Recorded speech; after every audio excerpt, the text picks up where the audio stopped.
have to do. Just listen.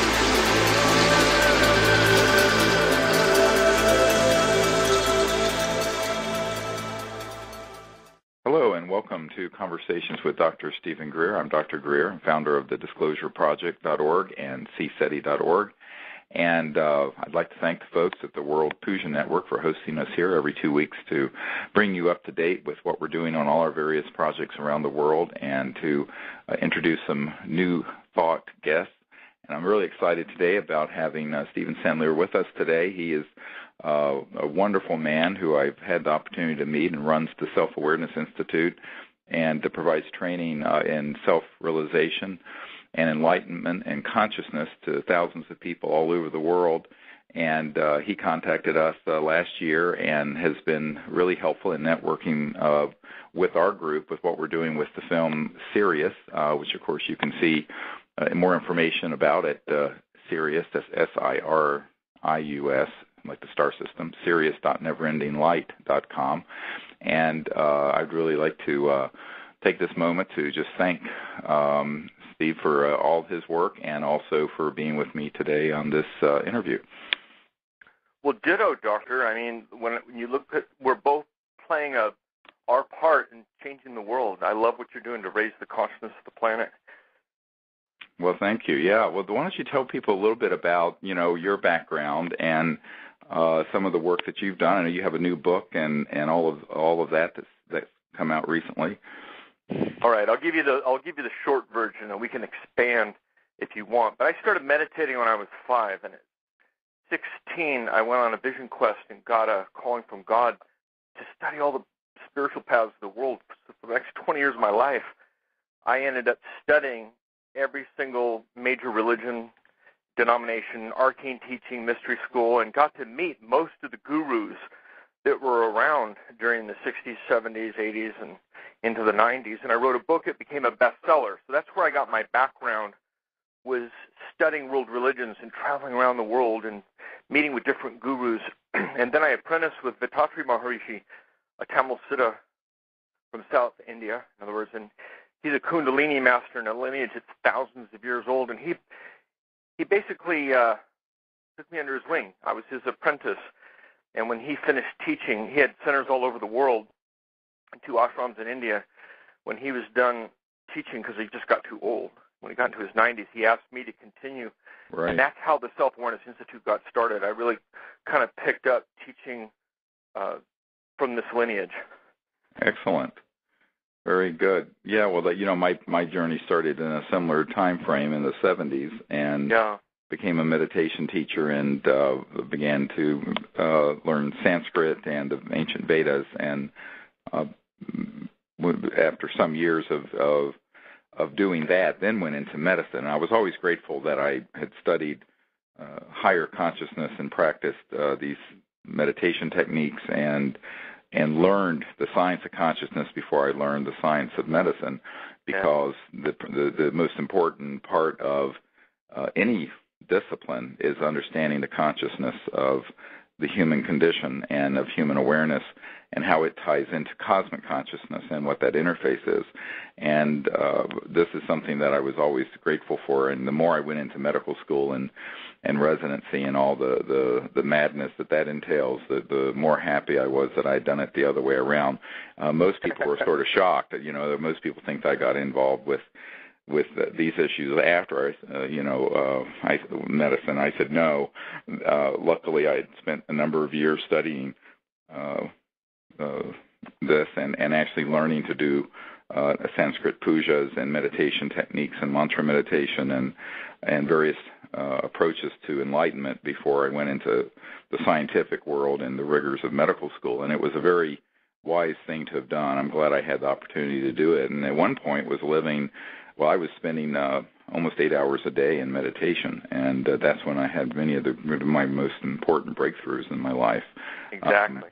And I was very glad that I took that time then, because it certainly wouldn't have been possible later with 4 children and, now 4 children and 6 grandchildren and medical career and everything else.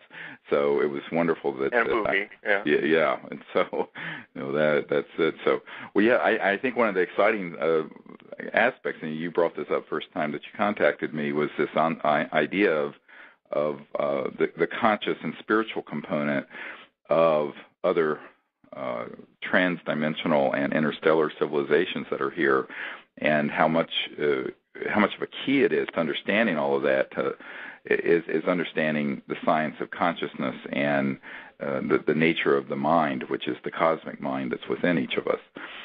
Exactly. Understanding consciousness, the stratification, different planes of consciousness, what beings are. It's a whole new science kind of emerging that, as you're saying, as we're seeing, Doc, this emergence between science and spirituality, the science of consciousness is really just now in its renaissance.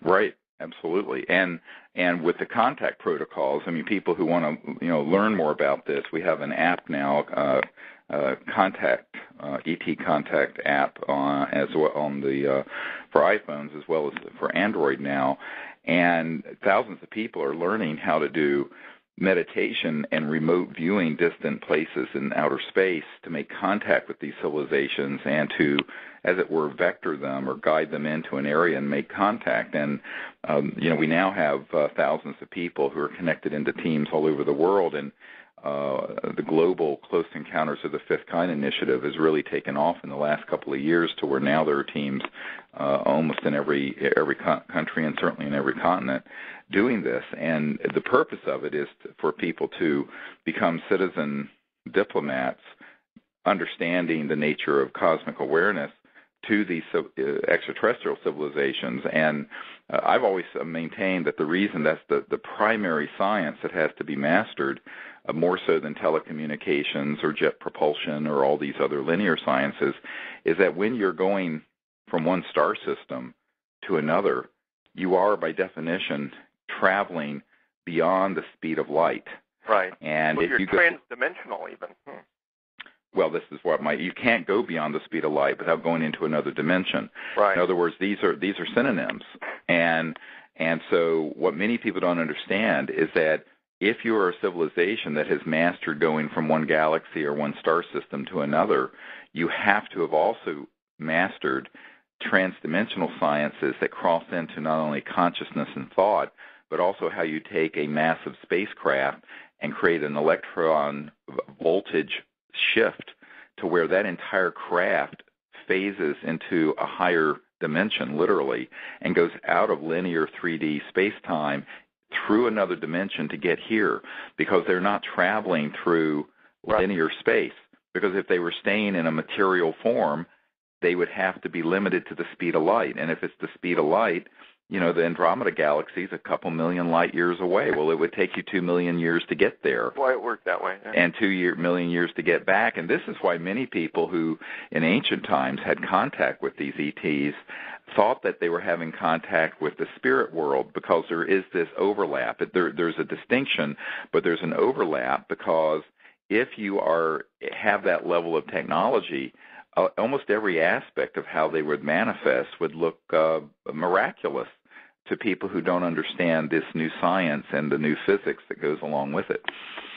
That's right. By the way, after reading your book, we did a book exchange. I was using your protocols. I got a little more interested in making, I'll say, physical contact with other forms of intelligence, because I've been used to other dimensional contact, you might say, or when you go into a transcendental state, you often make contact with entities that we'll call astral or other levels of consciousness. But after using your protocols, I was inspired.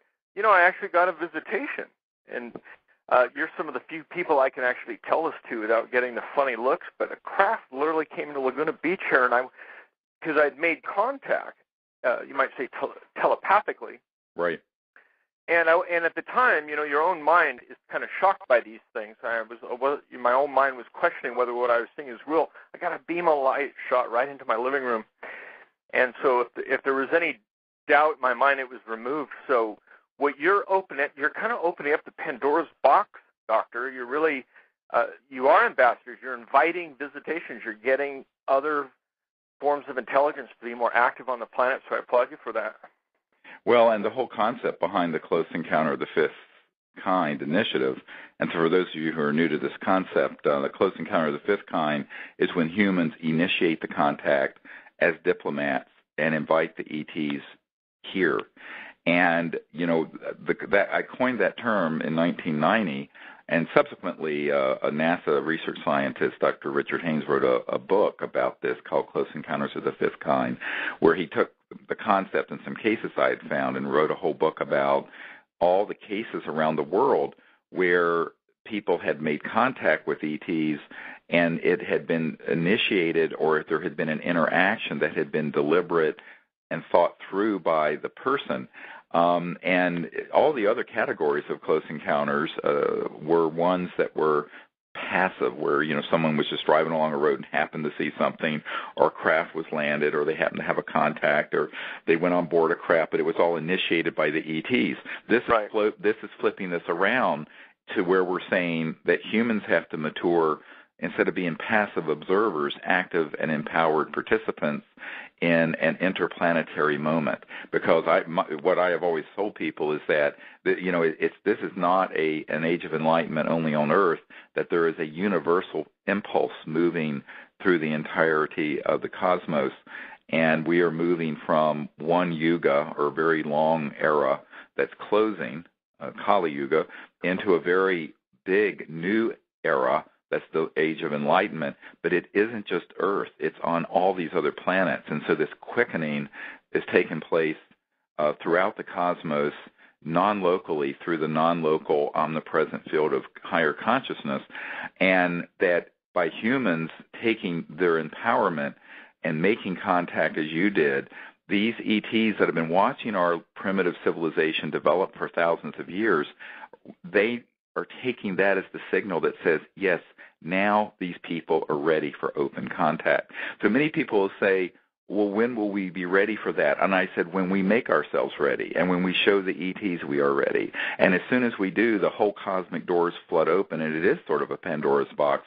And by the way, this stuff, which I get ridiculed a lot by certain linear types of people in the whole UFO subculture, was the main reason why the head of Army Intelligence and the CIA director invited me to come and brief them, because they knew that this was the Rosetta Stone of the future of contact, and they were appalled in some ways that I was sharing this with the public, because it was letting the cat out of the bag, because it's way beyond shining lights and lasers in the sky. It has to do with your mind shining through the cosmos, but in a very coherent way with very specific techniques. In fact, for those of you who want to join us, we're going to be on an island in the Gulf of Mexico in February, Marco Island, Florida, and we're going to be out there for an entire week with a team of people. I mean, it's limited to a small group, where we're going to be making contact this way. And we have literally had craft fly right over us and then send scintillating beams all around us that everyone has seen in the last 2 years that we've been out there on this island. And we have filmed it. I mean, the footage of this is astonishing. So what's interesting is for people to realize that once you begin to make that effort, the ETs go, oh, well, here's a group of people who or an individual or a group who understand the principles of interdimensional and transdimensional science and consciousness, so that they're indicating they're ready to make contact with us. Because, you know, being a rocket scientist just won't cut it. You know, this is something where you have to go from, you know, the paradigm of Wernher von Braun and rockets to the very high voltage classified systems that deal with what's been termed at the CIA WSFM. It stands for Weird Science and Frickin' Magic, and that is what they call this, by the way. And it deals with all the sciences, and they are, by the way, electronics that deal with the interface between thought, electromagnetism, matter, space, time, consciousness. There's a nexus where all that comes together, and in that nexus is also where you get into the ability to materialize, dematerialize, levitate, all the things that you read about. Of course, we're on the World Puja Network. We can talk about this in the ancient masters, where they would be able to materialize items, levitate, bilocate, trilocate. These so-called cities, or SIDDHIS, or abilities, are all things that are actually now understood scientifically, although they're very classified. And we're going to move into a time where not only will people have this ability in consciousness, but there will be sciences that will permit us to do this, not only for transportation and communication, but for energy generation, so that we get off of the dinosaur era fossil fuel economy. And, it is, in a sense, a Pandora's box, because all of these are part of a central operating system, if you want to look at it that way, of the transdimensional physics and consciousness that's been kept secret for various reasons. Some of them are religious, and some of them are economic and geopolitical, and of course all of that has to do with science and technology, because let's face it, one civilization's miracle is another civilization's daily routine. Yeah. To that. Well, this whole new science of consciousness is evolving. That's what my book is about, trying to explain what is the nothing from which everything arises out of, is sustained by, and merges back into. Because physics and modern science focuses on the change, but all change rises from the changeless. From latent potential to patent expression, we see things appear to arise out of nothing. But nothing is the something from which everything is supported and directed by. And that's what we're peering into now. That's the new science. Exactly. Well, and of course, pioneers like Dr. John at Princeton and others have done studies where they have proven that consciousness and thought moving through a field of consciousness is actually non-local, that, the sort of the traditional reductionist, materialist view of this is that you're conscious because you have a collective aggregate critical mass of neurons firing, and it comes from the material brain. But in reality, the primal, the thing that is first is primacy exists with the awareness and consciousness itself, which then steps down through various dimensions into thought and astral and tonality and causality, and into then linear space-time. And I wrote a paper back in the mid-1990s about this called The Crossing Point of Light, and in it discussed in great detail how from consciousness and the emergence of tonality and the sound component of thought, which is what a mantra is, by the way, you not only have these meditative experiences, but that's also how linear space-time is manifesting from the unbounded absolute field of nothingness, which is not nothingness. It's the allness and fullness of pure conscious being. And the meditative experience, the samadhi experience, is really an individual becoming quiet and centered and calm, to where they begin to experience and actualize and realize that state within themselves.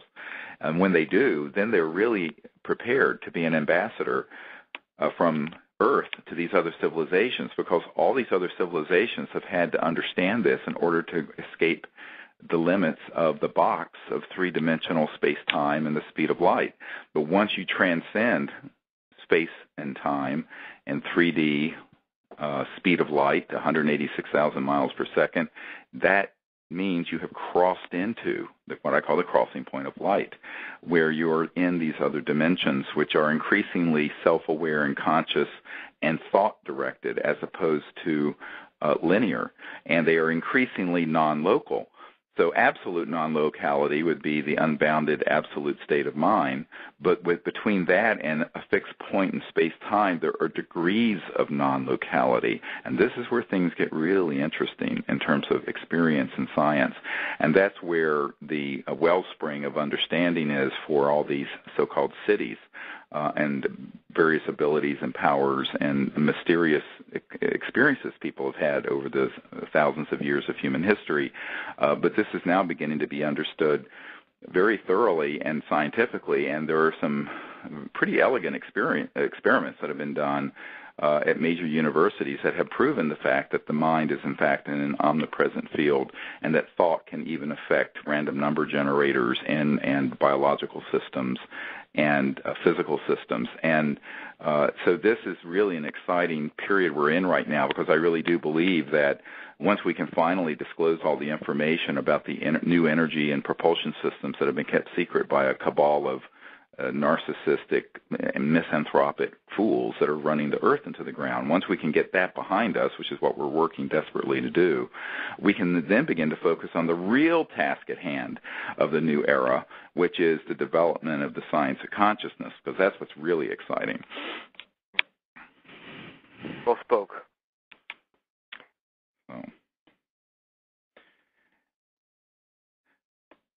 So what are your other thoughts about your own experiences in consciousness and how that might pertain to these other civilizations?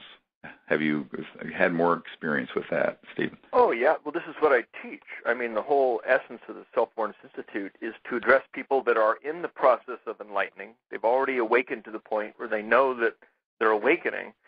And the point is, how do you get into those trans-dimensional states? And so I was fortunate to learn, like you, from a master that really did know it and showed me not just an understanding, but showed me how to get there. How do you move into states? What we do with our Shakti is we actually attune people over our, whether it's in person or over the phone, we'll actually move the energy, the frequency and energy that someone is at will shift during our time together, so they will experience going into higher states and eventually into trans-dimensional reality. And that's what I always wanted as a kid. Growing up, I started meditating and doing my mantras and my yoga for years and years. I started when I was 5. I mean, I was really into this at an early age. But those kind of trans-dimensional experiences were a little bit fleeting in the beginning. And I always wanted to find out, well, how do you stay there? It's like, wow, I went into this profound bliss or awareness, and now I'm still as neurotic as I was the day before. What happened? How did I get into it and then out of it again? So that's the beauty of having a master show you. You know, if you learn to tune into these higher states, it's almost like you adapt to it, or your body gets used to it. It's like it becomes the default state you live in. And so this is how we're trying to take this science and how would you put it? How the rubber meets the road. How do you actually bring it into the world? How do you make it real? How do you not just understand it? Because there's a big been there, done that, I know this already, in the minds of millions of people, but yet they're not living in a full illuminated state, and it's because they haven't learned how to connect to the part of them that already is. Right. And so our perception isn't, we're not trying to get to some place we think we need to be, but we're trying to tune into what we already are innately anyway. Right. And what we are, everybody else is. So when you realize the nature of yourself, you realize the nature of God in everyone else and in everything else, everywhere, all the time, and there really isn't any differentiation. Like you said, there's one mind, one consciousness that's just expressing itself through this apparent multiplicity. So we are like cells in the body of God, these forms of ours that come and go. It doesn't really matter, just like the cells in our body come and go. We don't think if a skin cell flakes off because a new one's already taken its place. And within our own consciousness, the fullness is already existent. And the illusion is that we're separate from that reality. Right, and that's why to the choir here. Yeah, but we're sharing this with other folks and thousands of people who are listening, and I think that this is this is why when we go out into the stars together, there is a certain amount of training for astronomy that we do, and also using the lasers and using the cameras and using the imaging systems we have and the night vision. But the thing that we're still doing day and night when we're on these expeditions is really a very deep experience in meditation and having people have these breakthroughs. A number of people who've come who have spent 20 years going to various meditation retreats have reported that when they do this with a group, and it's this intensive program for a week, they actually have experiences like they never have had, and then they stay with it so that they can continue to do this work and stay in a stabilized state of deeper consciousness and easily travel amongst these dimensions and to other star systems. And they begin to understand that this is just the natural state that our conscious mind is always in an omnipresent field, and that with just a gentle use of intent, you can see a distant star system or the other side of the planet, or you can gaze a bit into the future or know something that happened in the past, that these are all abilities that are innate to every human being and not to the so-called gurus and mystics and what have you, that this is something that all civilizations actually report. What we have to do as a people, however, is move to the next level where we understand this is the new normal, and that the development of higher states of consciousness and these abilities should be as normal as learning to read and write, and that it's a birthright of every single human to understand this and be able to experience it. And it's actually a prerequisite for becoming an interstellar civilization where everyone on the planet understands this. And this is why this concept of an age of real enlightenment on this planet is so key to us becoming interplanetary, because you cannot develop the one without the other. Exactly. Well, here you are playing your part, and I'm playing mine, and others are. It's kind of exciting, isn't it, to see people from so many different places. It's like it's happening organically or intuitively and innately, rather than hierarchically, as it was in the last Yuga. So that's another sign of the new Yuga. Well, it is, and I get asked almost every single interview every day, when is disclosure going to happen? I'm going, well, we're doing it now. And they go, What do you mean? Everyone's expecting an authority figure like the President of the United States to get up and make some pronouncement. I go, no. That's not how this is happening. And this shocks people because people are so wedded to that sort of patriarchy. And I'm going, well, the reality is, there are two realities. One is that we have put together the information at disclosureproject.org for anyone who's able to read and write and look at a video to understand that all this is real. But number two, it needs to happen with the new social media from person to person, through Twitter, through Facebook, through your emails, through video, through what have you, which is how we're doing this film, Sirius, because that's being done not only crowdfunded by the public, it's going to be released in a number of ways. It's not just going to be, something where we strike a deal with one studio to release it. It's going to be in multiple platforms at once, although that's still being looked at.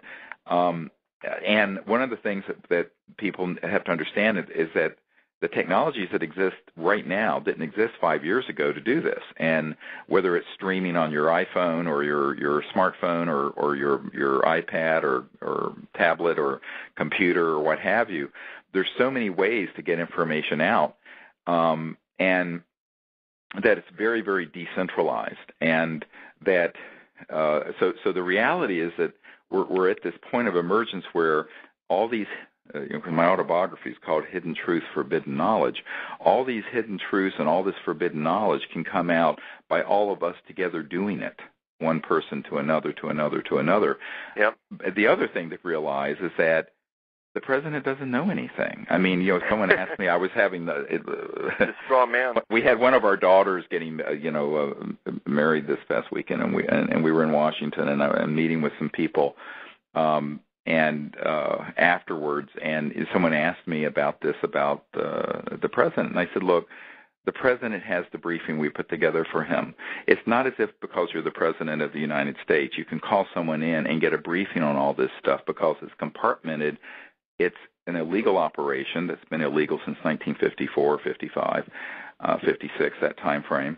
And the president is basically not going to be told anything that they don't want him to know. So everyone has this mistaken idea that somehow there's some sort of omniscience and omnipotence that goes along with the presidency.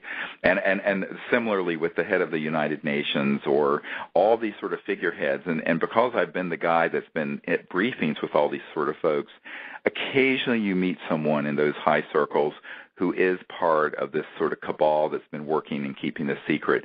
But those are the exception. I'd say out of 100 top people that you would think of on your just random association, think of who would be top people in the world, maybe one or two of them know anything about this subject and have worked it in any classified fashion. And, of course, I wouldn't have believed that in the 90s when I was asked to brief the CIA director what I realized, at first I got this, this is kind of a hilarious story. A lot of people don't know this story, but I was sent a FedEx by a man who was friends with the CIA director, and he said, the CIA director would like for you to come, and you're going to be the first person to brief this CIA director and the Clinton administration on this subject. And I laughed. I looked to my wife, and I just laughed. I said, oh, yeah, right. They're just wanting to pick my brain. Because I thought they were just, old spooks. And, well, we got to this meeting, and honest to God, the CIA director knew nothing. He was shaken to his core. He was virtually in tears by the end of the meeting because he realized that, the emperor had no clothes, as it were.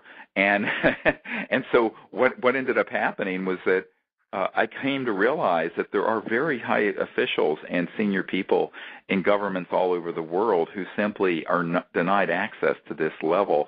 And that's why, there's been this running joke that when Jimmy Carter once was asked about UFOs, he chuckled and he says, well, I was only the president. I didn't have a high enough security clearance. That's true. And everyone thought he was joking, but he was not joking. Yeah. And so, what you begin to realize is that, there are these sort of what's been called the hidden collegium, as it were. Well, there's the shadow government. Shadow government. My book, that's there. I don't think there's a question anymore. When you look, all you got to do is look at who owns everything. Where is the money? If you follow the money, which is what I did, and what my other book was about, you get to the fact that there's less than 1% of the world that owns everything, all the resources, the ability to make money, ultimate control, leading control of the major corporations, and all the industries all over the world. There's a pyramid, and you can trace it all the way to a very small group of people, all the way back to the foundation of our country. It's amazing. So that's money and power, the secret history. See, that's part of our awakening, too, and that's what I enjoy about you is you bring awareness into the real world, too, because until we awaken to see that there is, in fact, a cabal, there is a special interest group, by whatever name you want to call it, that has an amazing amount of control over the media and what is presented and how it's presented, and that's why most people kind of know there's extraterrestrial intelligence, but we're not hearing about it on the news. It's not a part of our life, but that's by plan. That's deliberate. What we think, we're told what to think. There's a propaganda instrument in play that has a tremendous power over the consciousness of the masses. And so we're actually awakening. Part of our awakening is realizing that we've been played. There's people trying to manipulate us. Well, and there's a very good reason for why this particular issue got the lid slammed on it so tightly. There was actually more openness in the 40s and 50s than there is today. Exactly. Because once they figured out the physics behind the propulsion and energy generation of these devices that the public incorrectly call UFOs. They're not unidentified and they don't fly. But anyway, that's the moniker given to them after they figured out that they were not unidentified and they did not fly. But at any rate, that's what they've been called. It's sort of a mind fuck, excuse my French. And in reality, it was between 1945 and 1954, in that period, that they figured out exactly how these objects operate, were able to reproduce it, and that's when everything then went deep black classified, and then the entire Department of Defense and military-industrial complex, as Eisenhower called it, got reorganized through the Rockefeller Commission in around 1956, and it's been downhill since because there has basically been a coup d'etat so that no president and no Congress has had the reins of control over these operations for over 50 years, now going well nigh on 60 years. And so the result is a very deep dysfunction, and the reason this is so relevant is that no matter what we may do, you can sit in an ashram and meditate all day long, but if you have 7 billion people who are cannibalizing and destroying the biosphere because of the dysfunction of our society and the secrecy, which is not only a sign of the dysfunction, but also a cause of many dysfunctions, that this secrecy is having a real effect. It's not just like having a secret order of Masons in the 1700s. Now the consequences are that you have 7 billion people trying to use oil and gas and coal to have something resembling a high-tech civilization. And yet, even though we have all these computers and electronics, they're running off of a coal-fired power grid, which is from the 1800s. And so there's this disconnect between, and I speak about this a great deal with folks that I know in Silicon Valley who tend to be, one of the people I met with not long ago in the last couple of months has worked very closely with the founders of Google. And I said, yes, well, that's all very fine, but just remind them that their server farms, which are gobbling up gigawatts of electricity, are running off an 1800s power grid and paradigm, and that's what we need to fix. Because you can come out with as many multi-hundred billion dollar IPOs in the high-tech sector you want, but all of it's low-tech, in my opinion, if you're running it off of a system that's destroying the biosphere of the planet and killing our precious mother Gaia, the Earth, which has the sustain life, not only for us, but for all of the other God's creatures on this planet. And so, but this becomes an issue of, even though it seems like a material science and discussion we're having right now, it's actually a very deeply spiritual issue. It's sort of where ecology and environmentalism and spirituality come together. And that is, what are we going to do as a people in a compassionate way to bring forth the sciences and technologies that would step on the toes of this cabal of special interests, but which is desperately needed by the people. Well, we have to figure out a way to do that, and that's why, I in addition to doing the CE5 initiative, we started disclosureproject.org, and also now are doing this film, Sirius, because we feel that the public needs to understand that there is a connection between the secrecy around UFOs and the fact that, over half the public believe there's intelligent life out there, but the connection between the secrecy on that issue and how we're living right now today, you with your computer and headset running off of a electric generation system that, even as we're speaking on this phone line,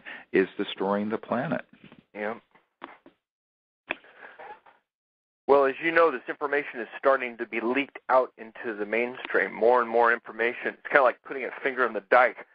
The cracks keep appearing, bringing forth how to create free energy. And I know you're very familiar with some of these sciences and systems. It's kind of an exciting time because we could realize in our lifetime a whole new energy source. It would not only change the economics of the world and our dependence on fossil fuels, but it would change the geopolitical situation. So much of it, of the world and our wars have been revolved around petroleum. Imagine if little villages in Africa, or even ourselves, driving a car that ran on, electromagnetism. Pretty exciting. Well, and those exist already. I tell people the good news in all this discussion is that the science is known. The technologies exist, even if they've been classified, and what we have to do is come together not only as citizen diplomats to make contact, but as ambassadors to Earth herself to bring these technologies out. And in fact, the film Sirius, when the filmmaker and I first met about a little over a year ago, the discussion was really centered around this film creating a global activist movement to create a non-governmental and not a big corporation, but a non-governmental, non-military industrial complex entity to put the scientists together that we have identified who understand this physics and to develop these new energy systems and bring them out as quickly as possible, where all the research and development would be going on virtually open source, and in fact we'd have live streaming of our research on the internet so that people could not suppress it, so that if the jackbooted thugs came in to try to seize a device that was breaking through into the zero-point energy field, that the whole world would be watching. And this is a very we've analyzed it, and there have been so many thousands of brilliant people, from Nikola Tesla to the present day, who have known this science, but who keep getting threatened and having their technologies and their inventions confiscated.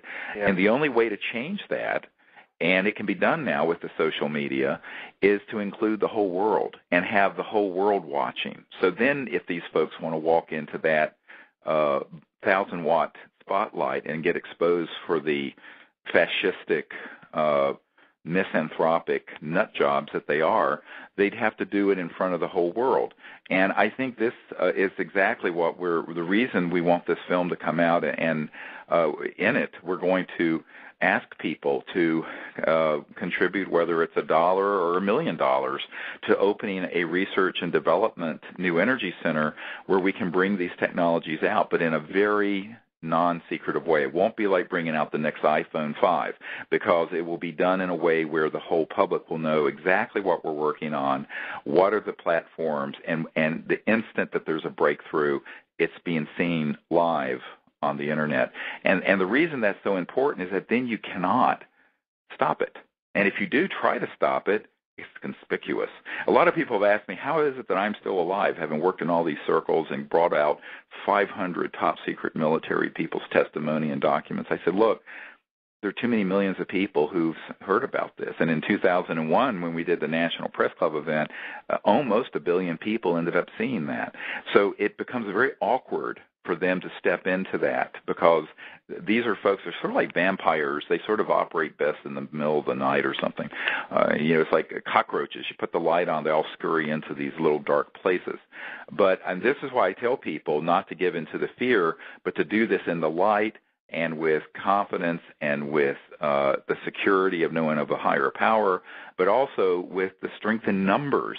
Because if you have millions of people doing this, Stephen, you have a real advantage, because, what happens then is that it becomes very, very difficult for them to intimidate that. And unfortunately, in the past, it's been a divide and conquer strategy where, you have these folks working in some secret lab, or you have an individual inventor who's just working out of his garage. Well, that person is no match for the national security apparatus that's going to fall down on their heads. Right. However, if you do it this other way, then the worm's going to turn. Yeah, and it's not just one point. There's all of us. There's multiple points. You can't put a lid on them all. That's right. So I want to support you in that. I'll get our organization, Self-Awareness Institute, and the other ones too. And then we all have other groups that we know. So it's that critical mass. We, like you said, scale it up so that millions of people all see this together. Kind of like what you did with the Disclosure Project. That got exactly. And we're going to see, that's what we want to do with the Energy Project, so that then we can raise a modest amount. It won't be like trying to do the CERN $2 billion reactor, but if we can raise $5 to $10 million from the public, maybe in that range, you can then open a facility with the right equipment and the right people. And given the fact that I'm holding a CD that has several thousand pages of previously classified patents and electromagnetic designs on them, I'm fairly confident that in 12 to 18 months we'd have something out, or at least to be so. But you can't do that out of the boot of your car. You've got to have a properly equipped lab with people working on it, and you can't do it with just a couple of $100,000. In fact, our science advisor calculated what it would be just to get the right equipment with the very high voltage analyzers in this laboratory is around $400,000 to $500,000, which isn't a lot for a research lab, but it's a lot if you don't have it. So what we want to do is go to the public with this film and say, here is the truth, here's the secrecy, and here's why it's been kept secret. And one of the key purposes of serious.neverendinglight.com is to get people up to speed on that, so that they then support a public initiative that's not through the government or the Department of Energy or some big university where all this is going to get snarfed up into a black hole, but where then we would lead this research effort and bring it out, because it isn't a 5 to 10 year research project. It's a much shorter project, because we've gathered over the last 20 years some of the most brilliant scientists in the world, but also some of the most explosive technical documents and information, which can then be put to the test. And I think that's why the film will become such an important in a sense, shield behind which all this other work can be done. It'll be like a protective process, and also develop the network. And we're actually going to be doing something. Those of you who are interested, during the Sundance Film Festival, I'm going to be at Cicero's on Main Street with actor Thomas Jane, who's doing our voiceover, and some of the people, the filmmakers, and myself having a reception. And those of you who want to join me, it's going to be there at Sundance. The information's on our websites, and I hope to see anyone who's going to be in the Park City, Utah area next Wednesday. It'll be the 23rd, I believe it is, of January, to join us there if you want to meet us and see a trailer for the film. The other thing, I just wanted to report, you asked about this, Stephen. Many of you have been asking, we wanted to have this film finished about a month ago, but as you know, the filmmaker's father was shot and killed during the Sikh temple massacre, which delayed us a month or two. But right now, the main delay is because we're waiting for the geneticist who's doing the work on the genetic material that we got from this little possible extraterrestrial being. And if you want to see this, you can go to serious.neverendinglight.com. I just received in the last 2 days a report from this geneticist and a medical doctor who is the leading person in the world on skeletal deformities in children and fetuses and humans, and who literally wrote the textbook on it. And he has looked at the CAT scan and the X-rays and has concluded, number one, it is no known genetic defect. This is big news. Number two, it is not a product of conception. In other words, it is not a miscarried or aborted fetus. It's about a 5 to 7 year old. Now, this is a 6-inch tall being. It's a 5 to 7 year old being because of the bone density. We had an indication of this from the original radiologist that did, who was head of the radiographic center, that took the X-rays in a foreign country where we went in late September, early October.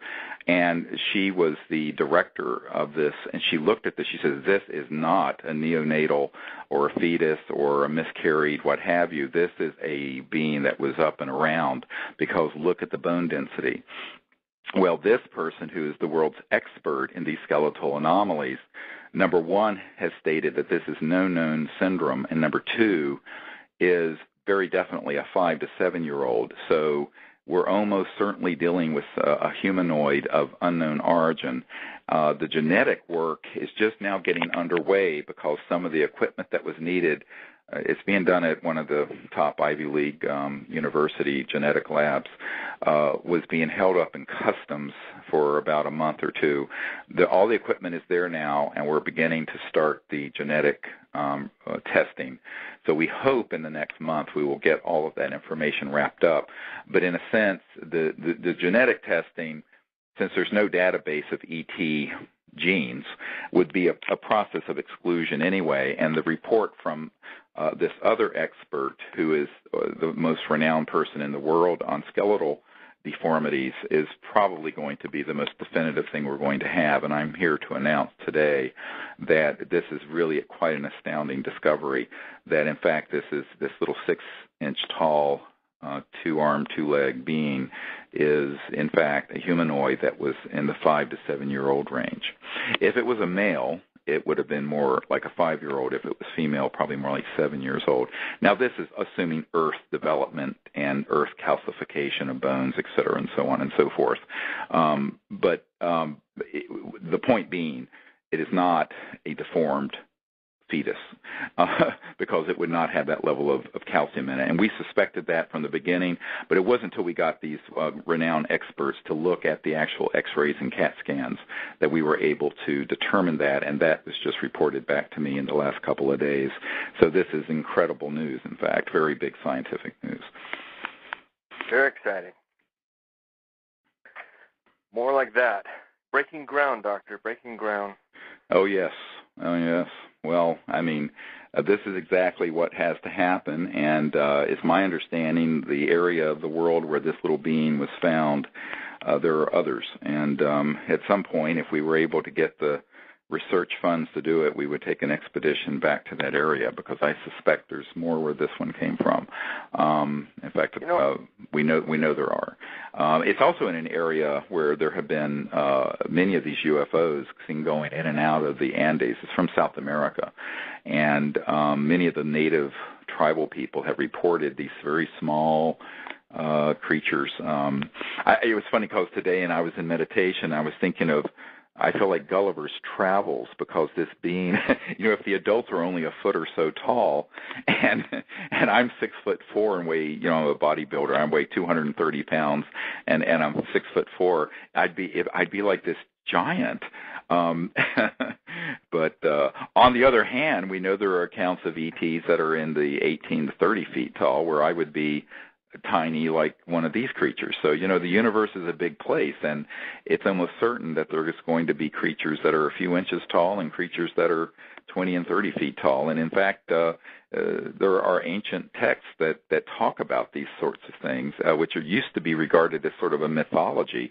And now we're beginning to realize, well, it wasn't such mythology. It was actually based on some things that people actually saw.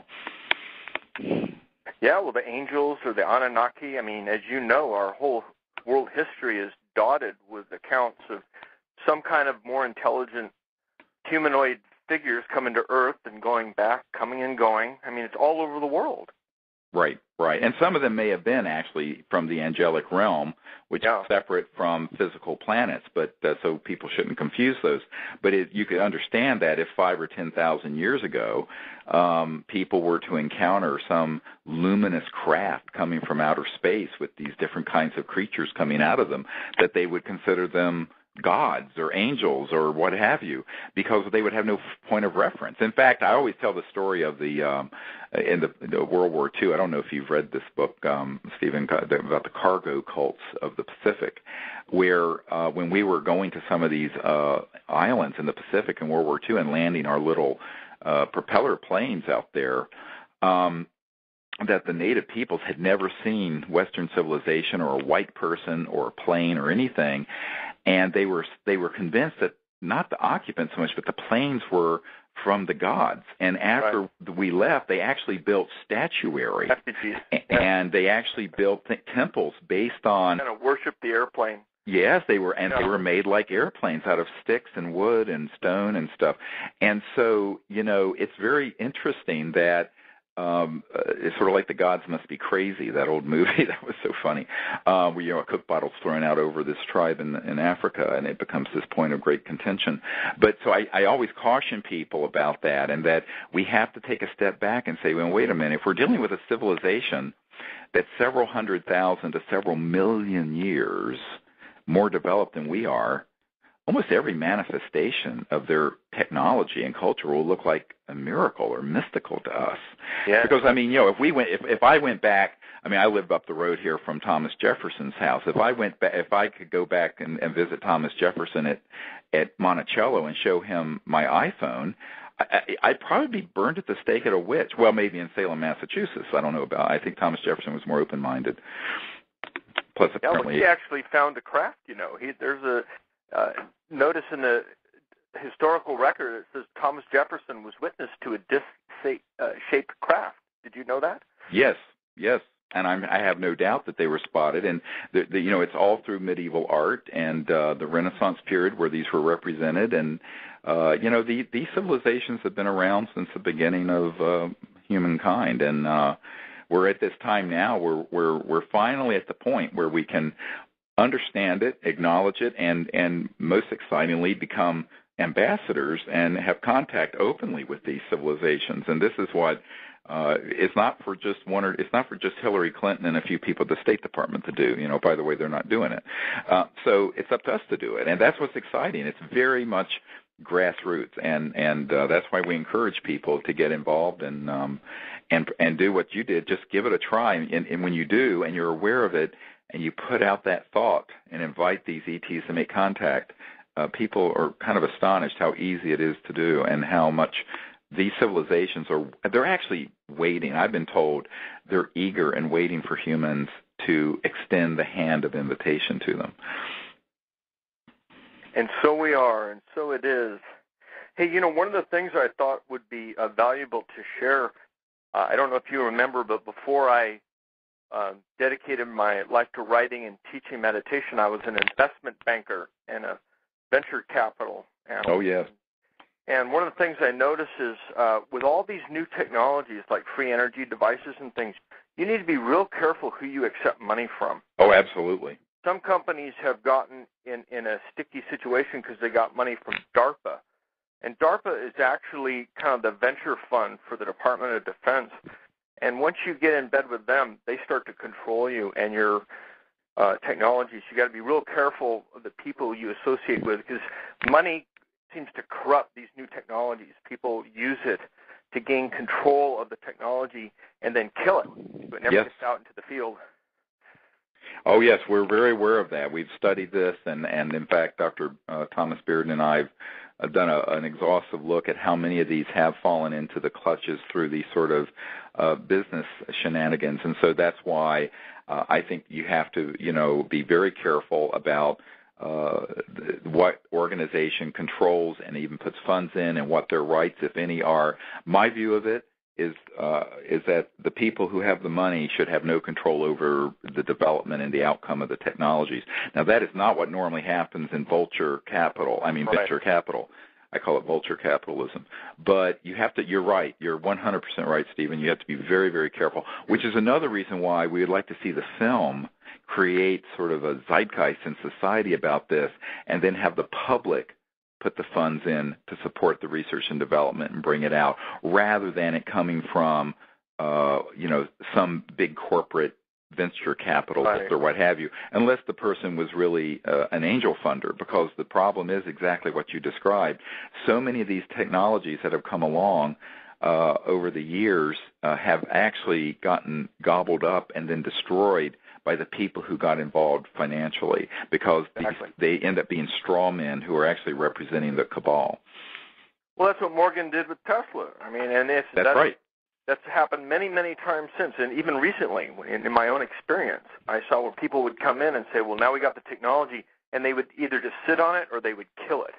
Right. And if you tried to pull it out, they would have lawyers on you. They will go after you with everything they got. Correct. That's right. So, and that's why this has to be done. You have to learn from history, or you're going to be doomed to repeat it. And you're very correct in your assessment of that. The other thing it's good to know, and I'm sure you know this, Steve, but for the sake of the audience, is that the entire Internet is watched. There is no privacy on the Internet. It was bought and paid for by the Department of Defense. They admit that virtually all communication going through fiber optic lines is watched. They have splitter cables at all the points of presence, and they can watch everything coming in or out. Everything that happens, you have no privacy. That's right, which means that this is why I laugh when people say, oh, I'm going to develop one of these things and do it privately. I said, no, you're not. I said, you just don't understand what the technologies are that are going to be watching you. So my view of it is to turn that around. See, we did this with Disclosure Project. Everyone was going, oh, you need to be very secretive. I said, no, we need to be very open. So in other words, it's like Aikido. You take that energy, you flip it around. Exactly. And so their strong suit is that they're very secretive, they're masters of the dark and of spying, but you don't buy into that. What you do is say, fine, but you know what? The whole world's watching this too, along with the National Security Agency. So tough kazungas. This is what's going to happen. So, the big mistake that a lot of these inventors do, and a lot of these groups try to do this, is that they do it secretively, and they think that they're off the radar scope. And I said, look, you could be in the middle of the Amazon jungle, and the guys who want to know what you're doing, they're going to know what you're doing. They're going to know. So don't delude yourself. And this is why, by being as open and transparent, and also in the R&D effort to have the public involved and to have the public know about everything we're doing when we're doing. I had people writing me and attacking me when I was talking about going to get the genetic material from this little possible ET body, saying, don't talk about it, keep it secret. And I said, look, the people I need to worry about know if I sneeze. But if the public knows about it, and the plane I'm on gets blown up, then it becomes a scandal. So I said, I think we're better served by being very open about this. I agree. Well, I'm going to pray for you anyway. Oh, yeah, well, do. Thank you. Thank you. And, well, it was great. I hope to see you again soon. And by the way, you're right there in Southern California. We're going to have our Los Angeles premiere of the film, we hope, in March or April. It's really being held up by getting the rest of the tests done. But I hope to see you there. You're going to send me an invite? Of course. Good, good. By the way, my own movie just came out. I don't know if Wonderful. you know, I'm in a movie called 3 Magic Words. It just premiered in L.A., London, and Tokyo. I'm in there with Neil Donald Walsh and some other what they thought were new thought leaders. So look for 3 Magic Words in theaters soon. Oh, fun. That sounds great. Well, there are a lot of people with our similar interests coming forward. Stephen Alton, another Steve, who's written book Phobos and a lot of novels that include information about Disclosure Project, is gotten involved, and of course I mentioned Thomas Jane, the actor, and our science advisor was recently on Shirley MacLaine's radio show, and there are all kinds of folks. Dana Aykroyd and others are getting endorsing what we're doing. So I'm hoping that this will just continue to keep the ball rolling, and I appreciate your networking help, Stephen. You've done a great job helping us get this far. Yeah, we're just starting. We're just starting. That's right. All right. Well, I think we're about out of time. I thank you again. I thank you so much for your time and your insights into consciousness and this issue, and I'm looking forward to seeing you soon in California for the premiere. I'm looking forward to it. Continued success. All right. Thank you so much. Namaste. All right. Namaste. And thanks again to the World Puja Network. Thank you all for your giving us the time to share this information with your listeners. And until next time, keep looking up. God bless.